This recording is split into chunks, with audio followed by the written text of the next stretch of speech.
What's up, everyone, and welcome back to another episode of the CBB Yapper. After another eventful week of college basketball, we got plenty to talk about here. On today's show, we're going to go over some of the games that I discussed on Thursday to look out for, what teams are trending down, what teams are trending up, as well as some of the games that I have circled for this upcoming week. Without further ado, let's get into them. To start out today's show, I wanted to discuss some of the games that I had circled for you guys back on Thursday and told you guys that I'd be watching.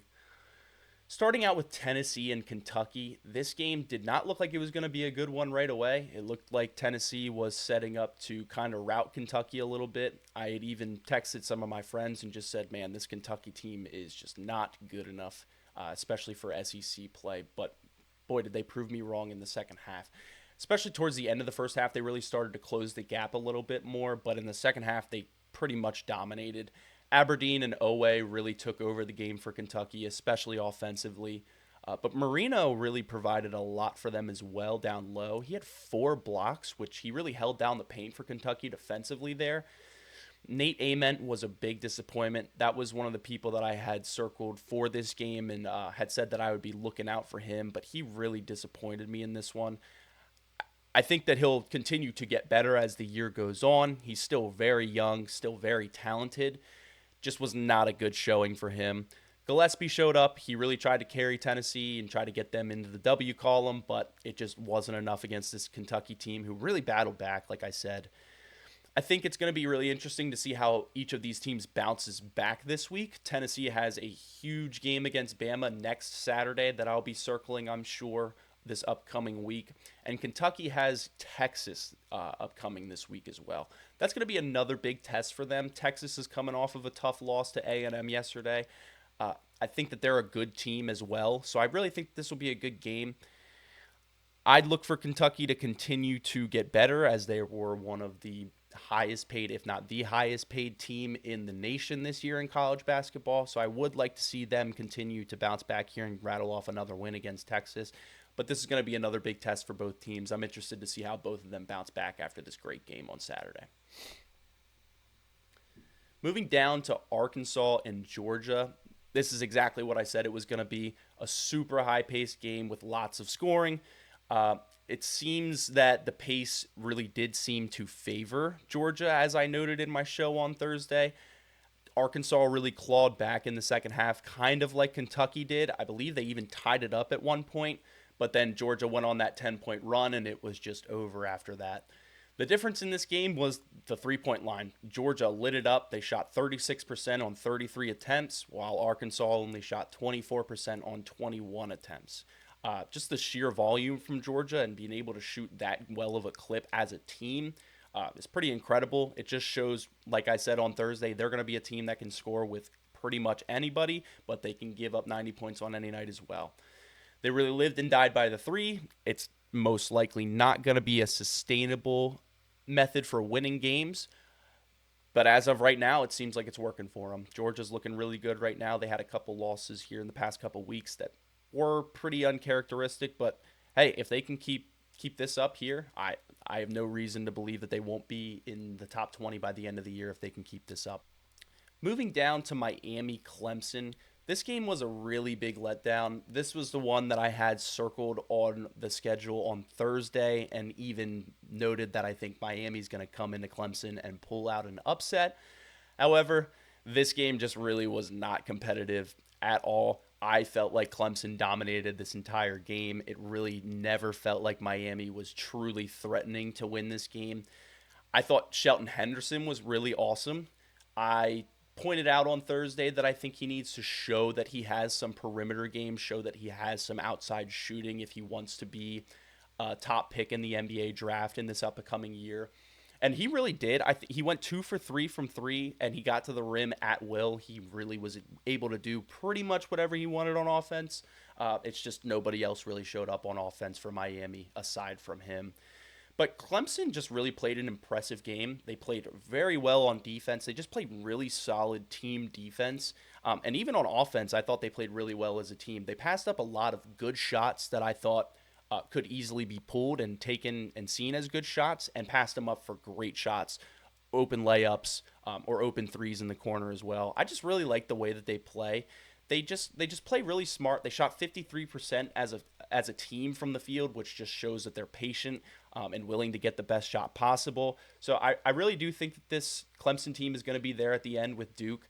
I think that they're one of the best teams in the ACC. I'm a little bit disappointed in Miami. I think that they'll continue to get better as the year goes on, but they're clearly just not quite there yet. And moving down to Duke Stanford, told you guys on Thursday that I was going to have to talk about this game at least a little bit, especially after what they showed against UNC. I really wanted to see how Duke matched up against them and what they were going to do to take away Corey. And yeah, this is exactly what I've been waiting for as a Duke fan. Finally, a full 40 minutes of Duke basketball, playing at a very high level and just kick the crap out of this Stanford team. I really like what Shire did with Okori as well. Dame Sarr is really providing a different facet to this Duke defense right now. His perimeter defense is incredible. I mean, he just took Okori completely out of this game and had him flustered the entire time. What he's providing right now is really going to contribute to Duke reaching their potential ceiling here. They match up against anybody with him playing defense like this. They have two of the best defenders in the nation, I think I can comfortably say, in him and Malik Brown. And yeah, it's just a torture chamber when you go up against Dame Sarr. He's the type of guy that's going to have you up late at night when you see Duke coming up on the schedule and just thinking about how you're going to be able to get your shot off. Even when Okori looked like he had space and was able to get a clean look at the basket, Dame Sarr would come back with his length and either tip the ball or just get at least a good contest on the shot, and just really made him feel uncomfortable with the ball. Obviously, Cam Boozer, I think he's easily the best player in the nation right now. Poured in another 30 and 14 with 3 steals and a block. Just an incredible game for him. Stanford really had no answer for him and just really makes me question Hubert Davis's coaching ability at this point. I mean, looking back at that Stanford UNC game after watching this Duke game just really shows the difference in coaching ability, in my personal opinion. UNC did not really take a concerted effort to take Okori out of the game like Duke did, as well as Duke really made a conceited effort to make Stanford stop Cam Boozer. I think if UNC would have made Stanford stop Caleb Wilson a little bit more, I think they would have easily won that game, but I just really don't know what's going on down there in North Carolina right now. Just a lot of questions and a lot of really bad signs that are pointing to them potentially not even making the tournament at this point. But yeah, aside from that, Okori is awesome. I think it was just a rough game for him. Dame Sarr is just not a good matchup for him. He's just super long, while Okori is a smaller guard. So I think he's going to continue to bounce back, and he'll have a great year in the ACC, just not against Duke, and certainly did not have one on Saturday. The last game I pointed out here for this weekend was Texas Tech and BYU. This was another game that I was really looking forward to, similar to the Miami-Clemson game. I thought it was going to be a really good game, but was ultimately disappointed. DeBansta just really did not have a good game. He really had a rough night. However, Toppin was awesome and did exactly what I thought he would. He was just a straight-up monster and dominated the entire game from start to finish. I think, obviously, Anderson pouring in the buckets that he did certainly helped the cause, but I think it was clear that JT Toppin was the best player on the court that night, and there's no doubt in my mind that he proved that. Robert Wright was awesome as well. Aside from DeBansta, he really tried to pick up for his lackluster night, pouring in 28 points and 5 assists on a 53% clip from the field, but just was not enough. Saunders added a lot of good minutes as well, added in some points as well, but just did not get help from anyone else, especially even DeBansta. He, like I said, had just a really rough night. And when you're just going off of Wright and Saunders, I just don't think that's going to be a winning recipe for BYU. They really need DeBansta to be playing at a high level to be able to compete with these top-level teams. But it really shows that Texas Tech is really trending up here, especially since that Duke game. I just think that they've continued to get better. But yeah, I think BYU is going to bounce back eventually this week, and Texas Tech is just going to continue to get better here. And aside from the matchups that I circled and wanted to talk about this week, I did want to also give some teams that I believe are trending upwards and trending downwards just based on the conclusion of this week and how they've been playing recently. First, I have Florida. This is a team that I think is clearly trending up right now. They have been playing some extremely great basketball here recently and certainly did not slow down this weekend, getting one of the biggest wins of the weekend against Vanderbilt. I really wish that I had circled this game instead of the Miami Clemson game, but it is what it is. I wanted to get a good look at Miami and Clemson and see how two of the top ACC teams stacked up against each other.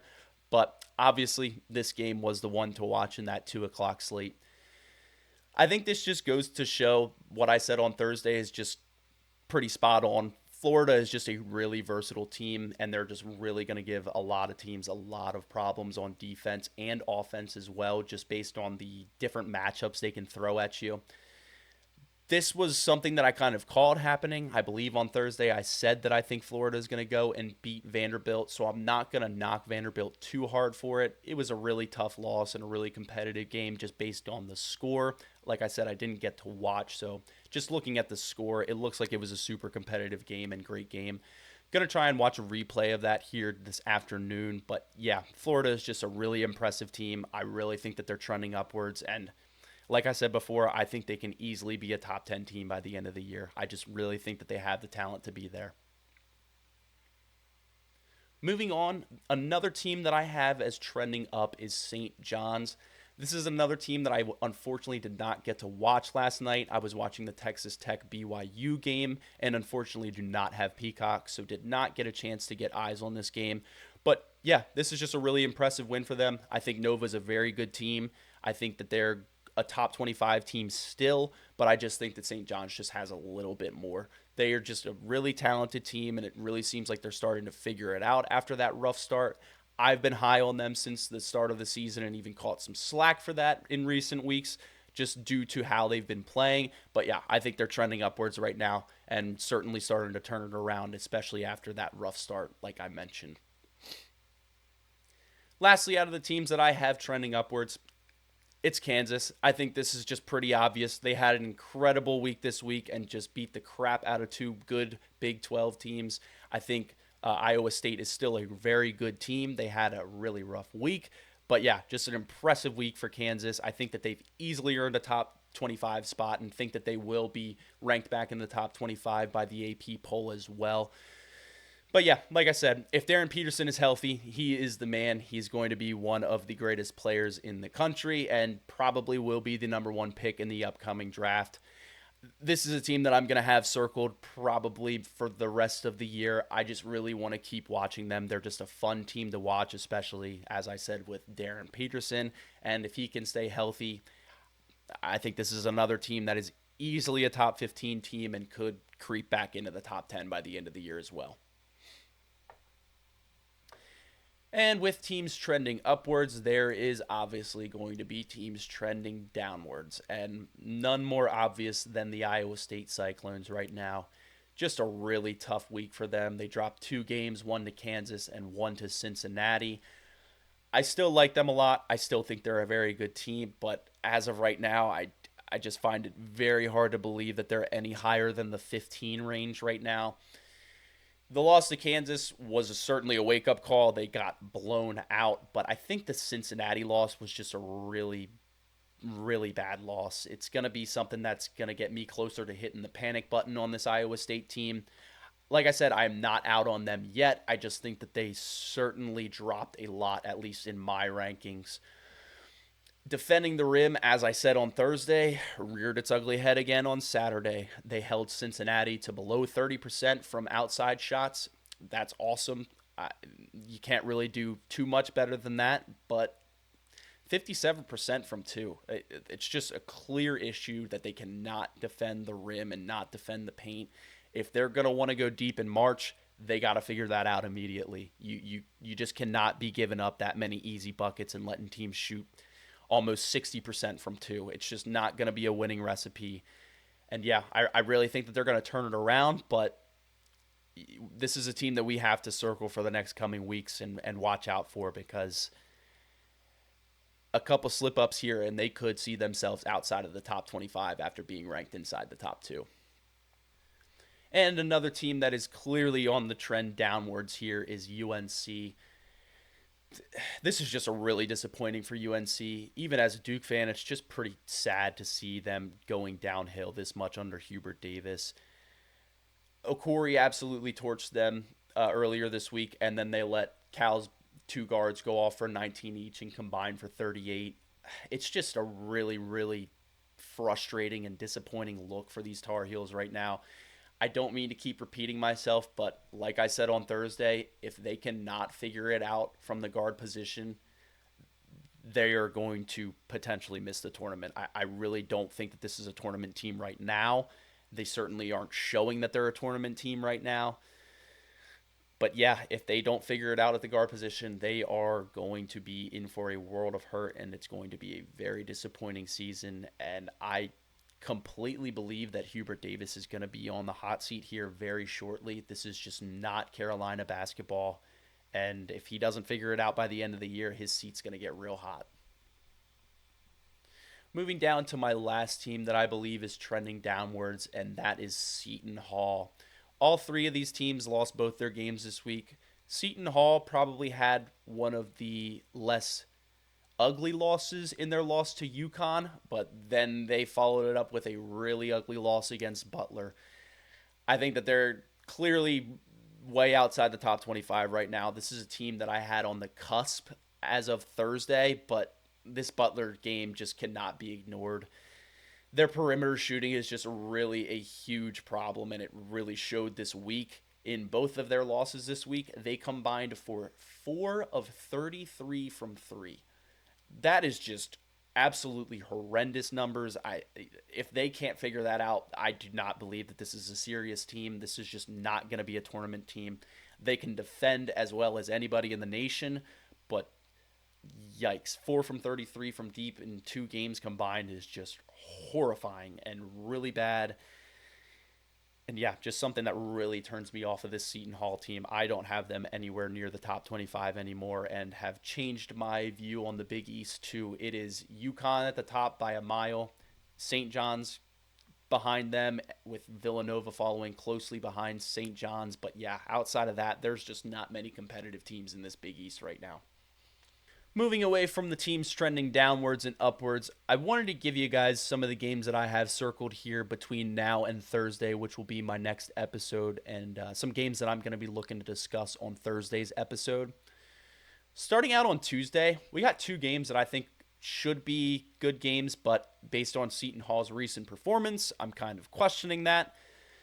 I really want to see if Seton Hall can show some grit here and bounce back. This is going to be a much more talented team than Butler, and certainly going to be a much tougher game for them. Their defense should give St. John some problems and is going to be the thing that I think can keep them in this game. But I think we're going to see St. John's just dominate. I think they're going to play too well. They're too talented, and they're playing too well right now to drop this one, I believe. However, this should say a lot about Seton Hall. If they can prove me wrong after my little rant that I just gave a couple minutes ago, I will be more than happy to come back on Thursday and walk back my claims about them. But yeah, after a really tough week, this is a great opportunity for them to bounce back. And yeah, I'll be watching to see how they perform. I really want to see if they can give St. John's at least a run for their money. I'm not expecting them to come out and just straight up win this game, but I really need them to show me a lot more than what they showed me last week for sure. And immediately following that St. John's and Seton Hall game at 9 p.m., we have Vanderbilt and Arkansas. Both of these teams dropped a really tough one on Saturday. Vandy losing to Florida and Arkansas losing to Georgia. Both of them played in really high-paced and high-scoring games, so I'm not sure if their legs are going to be up for another running match on Tuesday, but I do believe that is what we're going to get. I think this is going to be another game that gets dominated by the guards, just between the tandems of Acuff, Tanner, and Miles. I think that they're going to contribute to a very high-paced, high-scoring game with a high-level guard play. But yeah, both of these teams really need to get back in the win column. Vanderbilt dropped 2 games last week. Arkansas had a really huge win against South Carolina where they beat the crud out of them, but then they followed it up and dropped a really tough one against Georgia as well. I think Vanderbilt is currently just a better team right now and expect them to come out and win. But Arkansas has been playing really tough recently as well. They tried to battle back against Georgia on Saturday, just came up a little bit short. But yeah, I think this is going to be just another great matchup. The SEC is absolutely loaded again this year. So there's going to be a lot of matchups like this on a nightly basis there. But yeah, I'm just really interested to see how both of these teams bounce back here and try to trend back upwards. Moving on to Wednesday, I only have one game circled on Wednesday, but I think it should be a fairly good game. It's another SEC matchup, and that is going to be between Texas and Kentucky. In this game, I just want to see if Kentucky's momentum can carry over. With them being the most expensive roster in college basketball this year, they were at the top of nearly everyone's list before the year and were one of the teams to watch, in my opinion, coming into the year, and just have severely disappointed nearly everyone in that aspect. I want to see if they can keep the momentum from this Tennessee game. I think that was a huge win and exactly what they needed to try and get them back on track, but they really need to still rattle off a couple of wins here in conference play. Texas is another team that I think has been playing very well and trending up recently, but they're coming off a tough loss at home to Texas A&M, who I think is another really tough SEC team, just going to be in the middle of the pack all year. But it's one of the teams that I thought was playing really well recently and one of the teams I talked about a little extensively on Thursday. I'd like to see how they respond here in this one. I certainly think Kentucky is beatable for a team like Texas. I think Kentucky certainly has the talent to beat Texas by double digits, but I'm really hoping we see a tough competitive game here and would really like to see Texas at least give Kentucky a run for their money in this one. But that's all I have for today's episode. I appreciate you all for listening in. And if you enjoyed the show, go ahead and hit the like button, subscribe, and look for new episodes on Sundays and Thursdays.